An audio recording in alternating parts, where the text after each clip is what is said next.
প্রতিটি মানুষের জীবনে কিছু কিছু সময় না এমন আসে যে সময়টা পার করা ভীষণই কঠিন বলে মনে হয় যেন আমি এই সময়টা পার করে উঠতে পারবো না।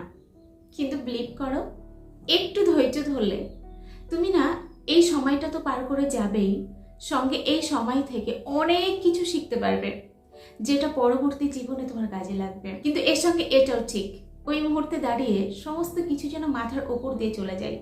তখন একদমই মনে হয় না যে এখান থেকে কিছু আমি শিখবো বা এটা আমার জীবনের জন্য একটা গুরুত্বপূর্ণ পয়েন্ট হতে পারে। এটা ওই মুহূর্তে ভাবার অবস্থাতে কেউই থাকে না।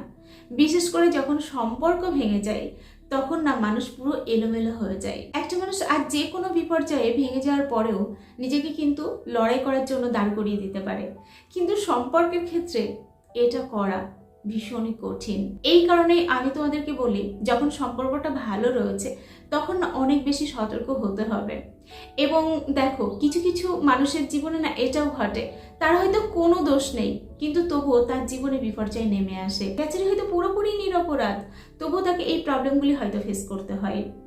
দেখো, আমি একটা সম্পর্কের মধ্যে রয়েছি, আমি তার সঙ্গে সুন্দর ব্যবহার করছি, তাকে ভালোবাসছি, তাকে আদর করছি, যত্ন করছি, কিন্তু সেই মানুষটির মনের মধ্যে যদি অন্য কিছু চলে তাহলে আমার হয়তো সেখানে করার কিছু নেই। কারণ ওই মুহূর্তে আমি যতই চেষ্টা করি না কেন, অন্য একটা মানুষ যদি ছেড়ে চলে যেতে চায় তখন না সমস্ত চেষ্টায় বিফলে যায়। তো আমি অন্য কিছু করতে পারি আর না পারি, অন্তত এটা যদি বুঝতে পারি যে সে কিছু ইঙ্গিত আমাকে দিচ্ছে, আমাকে ছেড়ে যেতে চাইছে, তাহলে না একটু হলেও নিজেকে সামলাতে আমরা পারবো, যদি আগের থেকে বুঝতে পারি। কিন্তু আমরা হয়তো সম্পর্কের মধ্যে রয়েছি এবং এই ইঙ্গিতগুলো প্রতিনিয়ত পাচ্ছি, তবু আমরা অতটা গুরুত্ব দিচ্ছি না। এবং একটা সময় হঠাৎ করে দেখতে পাচ্ছি মানুষটি পুরোপুরি আমাকে সাইড করে সে নিজের মতো থাকতে শুরু করে দিয়েছে। এটা যখন দেখি না তখন অনেকেই না মেনে নিতে পারি না। কিন্তু আগের থেকে যদি আমরা বুঝতে পারতাম তাহলে না একটু হলেও এটুকু অন্তত নিজেকে বোঝাতে পারতাম যে মানুষটি অনেক আগে থেকে আমাকে ছেড়ে যাওয়ার প্ল্যানিং করছে, আমাকে সে ছেড়ে যেতে চাইছে, হয়তো আমার সঙ্গে সে ভালো নেই। এটা বুঝে মনকে অন্তত সান্ত্বনা দিতে পারতাম। তো আজকে এই কারণেই তিনটি খুব কমন, যাদের সম্পর্কেই নষ্ট হয় তাদের সঙ্গেই কিন্তু এটা ঘটে। তো আজকে আমি তেমনই তিনটি ইশারা তোমাদেরকে কিন্তু নক করানোর চেষ্টা করব। তো চলো শুরু করি। প্রথম, একদম কমন এবং ভীষণই সিম্পল যে ইশারাটা তুমি দেখতে পাবে সেটি হলো, সে না মাঝে মাঝে তোমাকে এড়িয়ে যাওয়ার চেষ্টা করবে।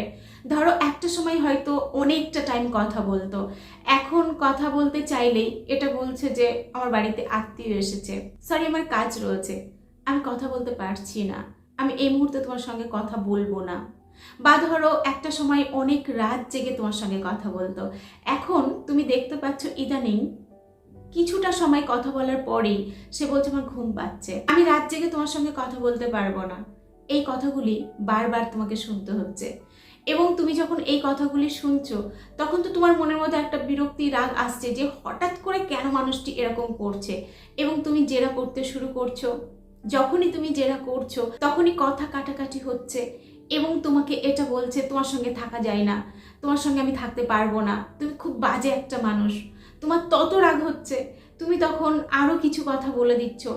এতে একটা দীর্ঘ প্রবলেম কিন্তু তোমাদের মধ্যে দেখা যাচ্ছে এবং এই প্রবলেমটা মাঝে মাঝেই হচ্ছে। এবং সবথেকে মজার বিষয় হলো, এই যে প্রবলেম হলো তারপরে কিন্তু পরবর্তীতে সে এসে আবার সুন্দর করে কথা বলছে, ফলে তুমি বুঝতে পারছো না আসলে ওর মনের মধ্যে কি চলছে, এটা না তুমি ধরতে পারছো না। কারণ তুমি পরবর্তীতে দেখতে পাচ্ছ আবার সুন্দর করে কথা বলছে এবং বলছে যে আমার মাথা গরম হয়ে গিয়েছিল, বা সত্যি সত্যি আমার প্রবলেম ছিল, বা আমার ঘুম পাচ্ছিল তাই আমি কথা বলিনি। এটা যখন তোমাকে বলছে তখন না তোমার এটা মনে হচ্ছে হয়তো সত্যি সত্যি ঘুম পাচ্ছিল বা প্রবলেম ছিল তাই কথা বলেনি। ঠিক আছে, কোনো ব্যাপার না, তুমি বিষয়টা এড়িয়ে চলে যাচ্ছ। কিন্তু আমি তোমাকে বলছি, ওই মানুষটি না একটু একটু করে পরিবর্তন হচ্ছে, তার লাইফে হয়তো কেউ এসেছে, তার জন্যই তোমাকে ততটা সময় দিচ্ছে না। এবার তোমার মনে হতে পারে তাহলে আমার সঙ্গে কেন কথা বলছে। এরা না চট করে তোমাকেও ছাড়বে না, মানে তোমাকে হাতে রেখে দিয়ে তারপর কিন্তু অন্য একটা সম্পর্কে যতক্ষণ না সেটেল হচ্ছে ততক্ষণ কিন্তু তোমার কাছ থেকে সরতে সে চাইবে না, তার জন্যই তোমরা কিন্তু ধরতে পারো না। আর সে যেহেতু ঝামেলার পর আবারও তোমার কাছে ফিরে এসে সুন্দর সুন্দর কথা বলে, তাই তোমার মাথাতে কখনো না এটা আসে না হয়তো সে সম্পর্ক থেকে বেরিয়ে যেতে চাইছে, এটা তোমাদের ভাবনার বাইরে থাকে। কিন্তু একটা কথা আমি তোমাদেরকে বলি, এই মানুষগুলি এই যে মাঝে মাঝে প্রবলেম তৈরি করছে এবং দেখবে তোমাকে ব্লেম করছে যে তোমার জন্যই প্রবলেমটা বাড়লো বা তোমার জন্যই ঝামেলাটা তখনও হলো, এই যে কথাগুলি বলছে, এই কথাগুলির অর্থ কিন্তু সে যাওয়ার আগে তোমাকে কাঠগড়ায় তুলে যেতে চাইছে। কারণ কি বলতো, তুমি যাতে কখনো ব্লেম করতে না পারো যে তুমি আমাকে ঠকিয়েছো, তার জন্যই কিন্তু খুব প্ল্যান করেই এই কাজগুলো করা হয়। তোমরা প্রচুর মানুষ রয়েছে, ধরতেই পারো না। আবার এর সঙ্গে কিন্তু এটাও বলবো, এমন অনেক সম্পর্ক রয়েছে যেই সম্পর্কগুলিতে না সত্যি সত্যি হয়তো তোমার কাছ থেকে সে ভালো কিছু পাচ্ছে না, তোমার প্রতি সে ফেড আপ, তার জন্যই হয়তো এই আচরণগুলি করছে। তোমার সঙ্গে তার কথা বলতে ভালো লাগছে না, মন থেকে ভালো লাগছে না, এবং ওই মানুষটিও কিন্তু আস্তে আস্তে তোমার থেকে সরে যেতে চাইছে। মোট কথা, একটা মানুষ আগে হয়তো খুব কথা বলতো, কিন্তু এখন আর ততটা কথা বলতে চাইছে না, তোমাকে বেশ এড়িয়ে যেতে চাইছে। তাহলে বুঝে নিও, মানুষটি কিন্তু তোমার কাছে আর থাকতে চাইছে না। এটা কিন্তু একটা ইশারা। দ্বিতীয় যে ইশারাটি তুমি দেখতে পাবে সেটি হলো, আগে হয়তো মানুষটি তার মনের সব কথা তোমার সঙ্গে শেয়ার করতো, কিন্তু এখন দেখছো তেমন কিছু বলতে চায় না, তার অনেক কথাই গোপন করে যাচ্ছে তোমার কাছে। এবং তুমি এটাও লক্ষ্য করছো, মাঝে মাঝে বেশ মিথ্যা কথা বলছে, যেটা আগে ও কখনো করতো না কিন্তু ইদানিং করছে। আগে হয়তো তার জীবনে খুঁটিনাটি বিষয়ও তোমার সঙ্গে শেয়ার করতো, কিন্তু এখন এমন অনেক বিষয় রয়েছে যেগুলি তুমি বুঝতে পারছো সে করেছে, অথচ তোমাকে বলছে না। তুমি যখন বলছো তখন এটা বলছে আমার মনে ছিল না, বা আমি অতটা গুরুত্ব দেইনি, বা এটা বলার কি আছে, এই সমস্ত কথাগুলি বলছে। মোট কথা, ইদানিং তার ব্যবহারে বেশ অসঙ্গতি তোমার চোখে পড়ছে, তুমি লক্ষ্য করছো বেশ পরিবর্তন তার মধ্যে কিন্তু এসেছে, এবং এটা দিনকে দিন বাড়ছে। আর তোমার মনের মধ্যে কেমন একটা অস্থিরতা কাজ করছে, একটা ভয় কাজ করছে, একটা খারাপ লাগা কাজ করছে, কিন্তু সেটাকে সে প্রাধান্য দিচ্ছে না। তোমার মনের কথা সে বুঝতে চাইছে না, তোমার কি হচ্ছে না হচ্ছে তাতে তার কিচ্ছু যায় আসছে না। তুমি বলছো নিজের কথা যে কেন তুমি এটা করছো, আমার ভালো লাগছে না, কিন্তু সেটা সে গুরুত্বই দিচ্ছে না। এটাও যদি তোমাদের সম্পর্কের মধ্যে ঘটতে থাকে তাহলে সতর্ক হও, দরকার পড়লে তার সঙ্গে সরাসরি কথা বলো, তোমার নিজের অস্বস্তি তাকে জানাও যে আমার ভালো লাগছে না। দেখো সে কি বলে। সে যদি তোমার কথার গুরুত্ব দেয় এবং যদি এটা বলে যে হ্যাঁ সত্যি সত্যি আমি একটু পরিবর্তন হয়েছি, আমার মধ্যেও কিছু প্রবলেম আসছে, আমার একটা ব্যক্তিগত প্রবলেম চলছে, আমি তোমার সঙ্গে এই মুহূর্তে সেটা শেয়ার করতে চাইছি না, তুমি টেনশন করবে, আমি প্রবলেমটা সলভ করে তোমাকে বলবো, তুমি এতটা আমাকে নিয়ে ভেবো না, আমি ঠিক আছি, তোমার কোনো ভয় নেই, আমি তোমাকে ছেড়ে যাচ্ছি না।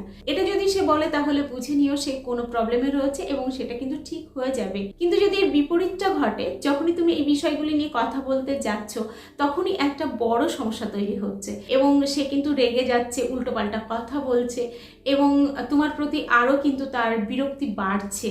এটা যদি ঘটে তাহলে সামথিং ইজ রং। সে কিন্তু অলরেডি অনেকটা তোমার থেকে সরে গেছে, এখন কেবল সময়ের অপেক্ষা। হয়তো হঠাৎ করেই সে কোনোদিন জানিয়ে দেবে তোমার সঙ্গে সে আর থাকতে চায় না। 3 নম্বর যে ইশারাটি দেখতে পাবে সেটি হলো, একটা সময় যে মানুষটি তোমাকে অনেক বেশি সম্মান করত, অনেক বেশি শ্রদ্ধা করত, আজকাল সেই মানুষটি কথায় কথায় তোমাকে অপমান করছে। তুমি কিছু পারো না, তুমি কিছু বোঝো না, তুমি কিছু জানো না, মানে তোমাকে সবসময় ডাউন করে কথা বলতে পছন্দ করছে। তোমাকে অপদস্থ করতে পারলে সে বেশ খুশি হচ্ছে, এটা তুমি বেশ ভালো করেই লক্ষ্য করছো এবং এটা নিয়ে বেশ ঝামেলাও কিন্তু তোমাদের মধ্যে হচ্ছে। যখনই ঝামেলা হচ্ছে তখনই কিন্তু সে ব্লক করে দিচ্ছে, তোমার কাছ থেকে সরে যাওয়ার হুমকি দিচ্ছে এবং বারবার এটা জানাচ্ছে যে আমি তোমার সঙ্গে ভালো নেই, এটা বারবার বলে যাচ্ছে। তুমি বুঝতে পারছো না প্রবলেমটা কোথায়। তুমি সমস্ত কিছু ঠিক করার চেষ্টা করছো, তুমি সরি বলছো, কিন্তু তুমি জানো তোমার কোনো দোষ নেই, তার দোষ।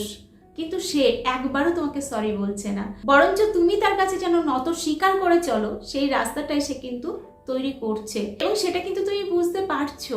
কিন্তু ওই যে মনের মধ্যে একটা ভয় কাজ করছে, যদি মানুষটি আমাকে ছেড়ে চলে যায় তাহলে আমি বাঁচবো কি নিয়ে, তার জন্য তুমি কম্প্রোমাইজ করছো, তুমি কিন্তু সমস্ত কিছু মেনে নিচ্ছ এবং এটা ভাবছো একটু আমি এখন নরম হয়ে চলি, হয়তো একটা সময় ও আমাকে আবারও আগের মতো ভালোবাসবে। কিন্তু এটা তোমার ভুল ধারণা। তুমি যত নরম হবে না, তোমাকে তার আরোই বেশি করে ভালো লাগবে না, তার কিন্তু তোমাকে অসহ্য মানুষ বলে মনে হবে এবং একটা সময় না মুখের ওপর জানিয়ে দেবে যে তোমার মতো মানুষের সঙ্গে আমি থাকতে চাই না। তার কারণ অনেক কিছু হতে পারে, ম্যাক্সিমাম যে কারণে এটা ঘটে সেটা কিন্তু ওই যে সম্পর্কের মধ্যে অন্য একজন চলে এসেছে এবং তোমাদের ওই মুহূর্তে দাঁড়িয়ে এটাও মনে হয় যে আমি তো ওকে সব কিছু দিয়েছি, অনেক বেশি ভালোবেসেছি, অনেক কেয়ার করেছি, ওর সব কথা শুনেছি, ওকে অনেক সময় দিয়েছি, নিজের জীবনের গুরুত্বপূর্ণ সময় নষ্ট করে ওর পিছনে সেই সময়টা খরচ করেছি, তারপরেও কেন ওকে আমার ভাল লাগছে না। আসলে এর না এক্স্যাক্টলি কোনো রিজন তুমি খুঁজে পাবে না, তুমি বুঝতেই পারবে না কেন এটা ঘটলো।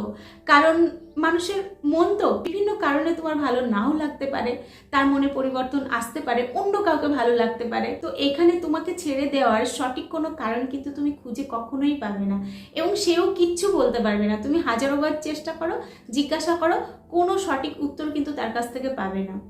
তো আমি তোমাদেরকে একটা কথাই বারবার বলি, যে কারণেই হোক না কেন মানুষটি যখন তোমাকে অবহেলা করছে, যখন তুমি বুঝতে পারছো যে সেই মানুষটি আমাকে ছেড়ে যেতে চাইছে, তখন না তোমার নিজের ভালোর জন্য ওখানে স্টপ হয়ে যেতে হবে।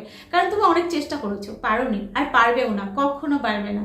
তো তুমি যদি নিজেকে ওখান থেকে সরিয়ে নাও না, তাহলে অন্তত নিজে বেঁচে যাবে। নিজের মধ্যে ওই যে ডিপ্রেশনের যে একটা ডিব্বা, সেটা না অতটাও তৈরি হবে না, একটু হলেও তুমি না নিজেকে সামলাতে পারবে যদি তুমি সত্যিটা মেনে নিয়ে সরে আসো তাহলে।